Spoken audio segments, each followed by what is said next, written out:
Madam, bibigyan kita ng 30,000. alam mo, madam, nagjo-joke lang talaga ako, pero gusto ko akin na ito. 6. Hindi, sandali lang. Meron akong question sa'yo. Bilang isang Pilipino, maraming mga vendors ngayon na laging na-apektuhan ng regulation. Ito naman tinatanong ko.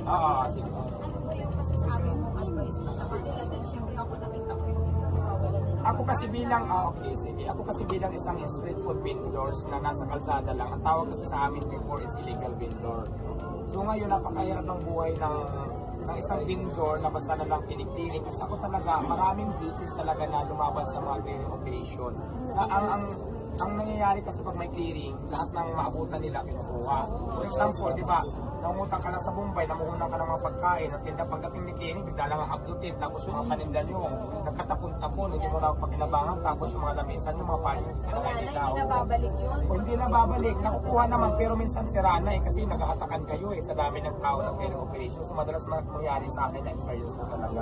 So kailangan talaga natin siguro, mayroon isang tao talaga na sumuporta sa mga vendor talaga na nakaupo sa gobyerno na lumalaban naman ang patas ng pamamaraan. Kasi napakahirap po bilang isang vendor yung naranasan ko. Hanggang ngayon naman ngayon kasi on process pa lang yung permit natin. So pero magkakaroon na tayo soon. So napakahirap talaga. Sana naman yung mga taong lumalaban ng patas ng pamamaraan katulad ng mga vendor na nagsusumika para makahon sa buhay.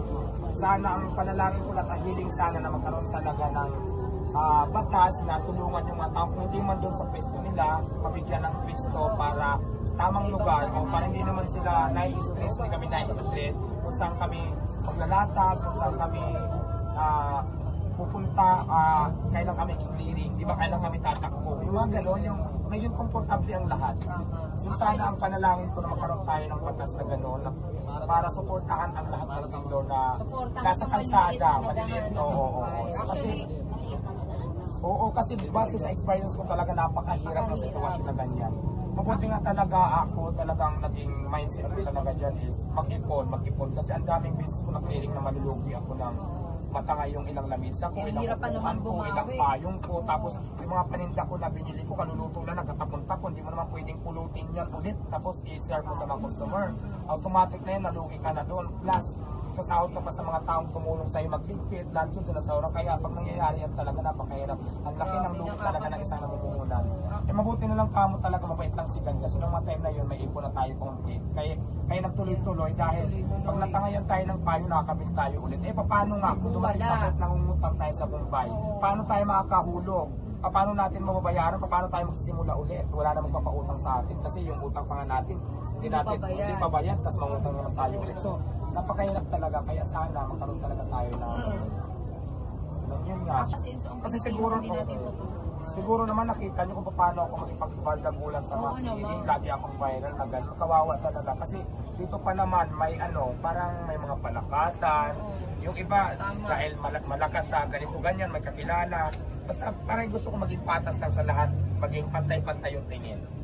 Supportahan lahat ng mga vendor na lumalaban yan ng patas ng parang. Kasi ito lang kami. Tulungan. Kasi ito lang kami. Pinapaalis nyo kami, hindi kami mapaalis, hindi kami maalis kasi makulit kami kasi nga dito lang kami nabubuhay, dito lang ang source income namin. Paano pag hindi na kami nagtinda, kahit na bawal, paano kami kakain, bibigyan nyo ba kami? Diba yun ang gusto kong maintindihan ng karamihan. Kasi ang kadalasan dyan is makukulit kasi kayo, bawal nga dyan ganun ang lagi ang pambato ko. Oo nga, bawal nga, pero paano kung may anak ako, paano kung 10 kami umaasa, pinagbawalan nyo kami ngayon, paano na kami kakain lahat, mamatay na kami, bibigyan mo ba ako ng pangkain, pagsuporta namin? Kaya yung iba naging makulit talaga, pero kung mabibigyan mo kami ng pisto, tamang lugar, di ba? So bakit hindi? Kung saan maghanap buhay kami ng maayos, ng walang isobo. So yun ang gusto kong malaman din siguro ng mga nanonood na mga nakikinig, di ba? So yun talagang number 1. Base lang ito sa mga karanasan ko kasi ang tagal ko din naging vendor, talagang napakahirap ang sitwasyon na gano'n. Napakahirap. Kung saan ka lulugar, di ba? Kung saan ka lang pwede. Dumating na sa point na... Kaya nga, Diwata, uumpisahan ko na makatulong sa'yo kahit paano bibigyan ka ng 30,000 pesos. Ay, maraming salamat! Tama, sabi ko nga talaga, si Madam talaga. Medyo masikreto kasi. Madam, Madam, Ibigyan kita ng 30,000. alam mo, alam mo, madam, nagjo-joke lang talaga ako, pero Diyos ko, akin na ito. 5, 6, 7, 8, 9, 10, 11, 12, 13, 14, 15, 16, 17, 18, 19, 20, 21, 22, 23, 24, 25, 26, 27, 28, 29, 30!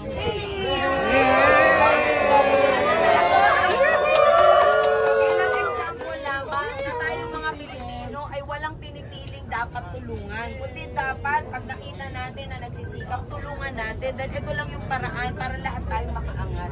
Ang hirap ng buhay ngayon, bawat sentimo ay mahalaga. Pero yung bawat pawis at dugo na pinuhunan ng isang vendor, dapat naman makinabang din sila para sa kanilang pamilya. Kaya maraming salamat. Kasi isa kang inspirasyon. At para sa 100 na kakain dito, ililibre ko na kayo. Oh my God!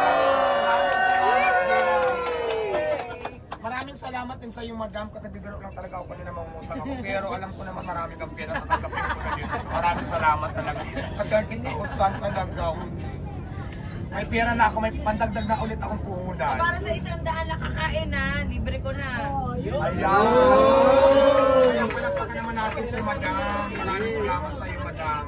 Para nagugulat sa malaking posible, di ba sabi mo nga, basta Kaya yan ang sinasabi ko na dapat magtulungan tayo, huwag maghinaan. Si madam tinulungan ako. Sana ganun din kayo, tulungan nyo din yung iba, kapwa natin na talaga lumalaban naman ang patas sa pamamaraan. Diba? At syempre lahat ng mga vendors gusto ko rin tulungan. Huwag kayo mag-alala, magbibigay at magbibigay po ng oras para makausap ko kayo at isa po sa paraan ko po, hindi naman kailangan nasa politiko palagi isang tao gusto tumulong. Kundi kailangan nakatungtong ang paa sa lupa para maramdaman natin kung ano ba ang ibig sabihin ng pagtulong at isang Pilipino matulong natin.